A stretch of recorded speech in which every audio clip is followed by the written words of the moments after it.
Fala galera, bem-vindos a mais um vídeo aqui do meu canal. Sou o professor Alan, estarei apresentando para vocês mais um vídeo, né, referente ao curso Python com Jupyter Notebook. Nesse vídeo aqui nós vamos apresentar o gráfico de caixa, que é um importante gráfico lá utilizado em estatística. Certamente se você fez a parte de estatística descritiva, você deve ter visto esse tipo de gráfico lá.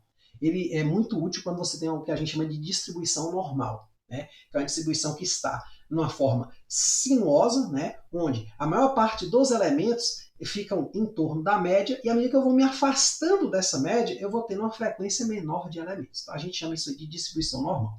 Caso você não tenha visto ainda, não tenha estudado distribuição normal, lá na parte de Static Models a gente vai falar um pouquinho, né, sobre alguns dos conceitos que a gente está colocando aqui. O objetivo nosso aqui é só apresentar que alguns dos gráficos mais importantes aí da Matplotlib. Então, gente, o gráfico de caixa ou Blockspot, né, fornece uma representação visual da distribuição estatística dos dados, mostrando quartis, mediana, valores atípicos e amplitude interquartil. Então, todos esses conceitos estão relacionados normalmente a distribuições, né, que a gente caracteriza como sendo distribuições normais, tá certo? Então, nesse caso aqui, ó, nós temos, digamos, 3 departamentos de uma empresa, e aqui eu coletei 6 amostras de salário de cada departamento, certo? E eu quero comparar, né, esses departamentos, observando qual deles tem um maior salário mediano, né, observando qual deles tem uma concentração de salários mais dispersa, observando qual deles tem um menor salário. Então, coisas como essa eu posso utilizar, né, um gráfico de caixa, ou Blockspot. Então, nesse caso aqui, ó, tem aqui os departamentos, aqui eu tenho listas, né, com os dados. Aí eu vou botar plt.blockspot para chamar o gráfico, e aqui eu vou botar uma lista, né, contendo essas outras listas. Né? E aqui eu vou escolher o label A, B e C. São os departamentos A, B e C.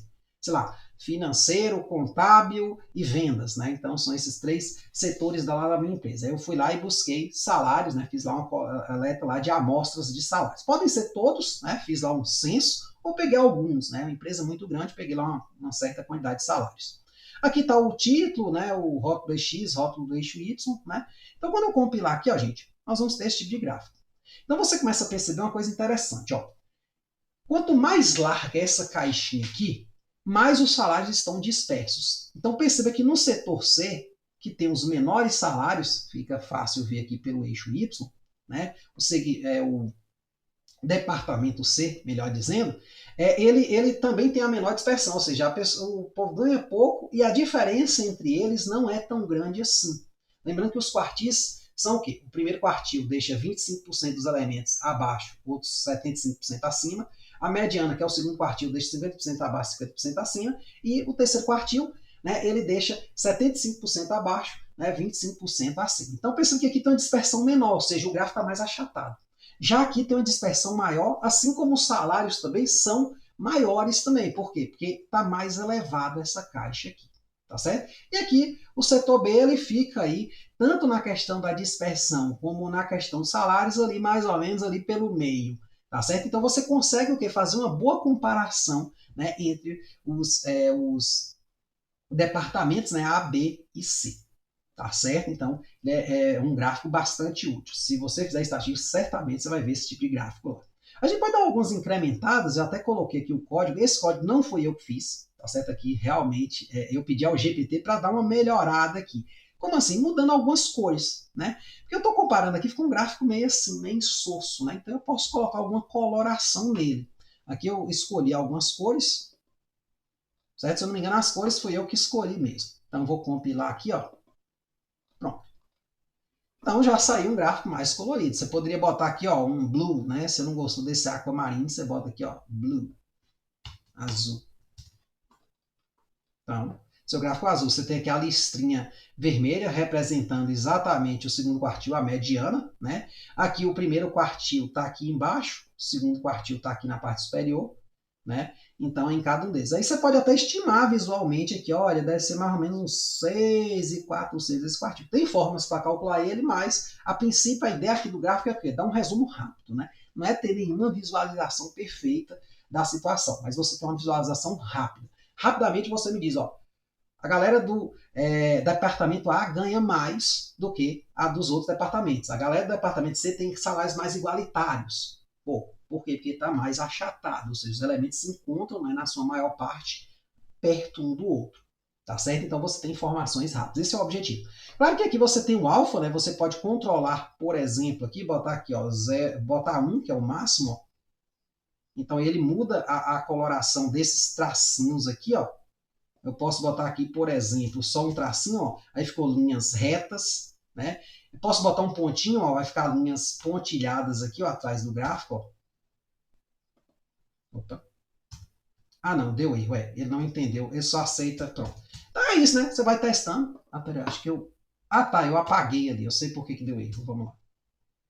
Pronto, então ele aceita só linha normal ou linha tracejada, né? Duas, né? Então você vai brincando, você vê que é alguma coisa que você pensou, ah, eu vi lá em cima que eu podia botar uma bolinha e tal, que deve ser um marcador. Não, aqui na verdade, ó, o próprio nome diz, né? Line style, é o estilo da linha, né? Então, assim, botar ponto, acho que não ia dar muito certo. Tem os marcadores aqui, ó, que é o Make Color, que você pode colocar, por exemplo, eu posso colocar aqui na cor. São as cores que apareceram aqui, certo? Aqui o Outliers, essas partes aqui, gente, é porque realmente não chegou a aparecer aqui Outliers porque os gráficos estão muito perto um do outro. Mas, por exemplo, se eu botasse aqui, por exemplo, 15.000, vamos compilar de novo, aí ó, apareceu o Outlier aqui, tá certo? Então, muitas vezes, alguns elementos não apareceram, né? Porque o outlier é exatamente aquele cara que está fora, né? Se eu não me engano, de 3 desvios, né? Então, assim, ele está bem distante dos salários. Ou seja, esse cara aqui é o que a gente chama de valor atípico. Você pode até mesmo ignorá-lo, porque ele pode, por exemplo, subir a média dos dados para cima e não ser o salário real. Né? Então, você tem uma empresa, um cara que ganha muito a mais do que os outros, se você jogar esse cara no meio dos dados, né, ele vai puxar a média para cima, vai dar uma falsa impressão de que as pessoas ganham mais. Então, você poderia, por exemplo, remover. Então, os outliers, eles são mostrados o quê? Como essas bolinhas vermelhas. Aqui, claro, eu voltei ao normal, tirei. Mas você vai brincando, vai botando dados aqui. Claro que o ideal é você vá lá na estatística, né? Por lá, pegue dados gráficos de lá, né? Ou seja, dados de lá, e faça aqui, porque aí você vai entender o conceito, vai ver direitinho cada coisa. Muitos desses elementos aqui talvez não apareceram. Por exemplo, se eu tivesse um salário aqui muito pequeno, vou botar aqui R$500, ó. Aí seria um outlier negativo, ó. Negativo não, desculpe. Pequeno. Né? Ou seja, é um salário muito baixo, bem distante da distribuição. Você vê que ele está fora, ó, do que a gente chama de bigode, né? Como se fosse um diagrama de bigode, outro nome também que tem. Então ele está fora do bigode aqui, ó. Ficou pequeno. Assim como se eu colocasse aqui os 15.000 também. Então, assim, essas coisas, né, a gente vai vendo à medida que a gente vai precisando. Né? Eu não estou ensinando aqui, né, nenhum desses conceitos. Só estou mostrando que existem as coisas. Por exemplo, aqui tem um outlier superior, ou seja, um cara que está fora do gráfico para cima, um cara que está fora do gráfico para baixo, com um valor inferior aos demais. Tá certo? Então aí você vai brincando, vai fazendo as edições, né, e vai vendo, né, o comportamento. Mas o ideal é veja em estatística e use aqui mais como ferramenta, e não para entender o conceito em si de cada gráfico desse que a gente está vendo. Beleza? Então é isso aí, espero que vocês tenham entendido, espero que tenham gostado. Muito obrigado, gente. Até a próxima.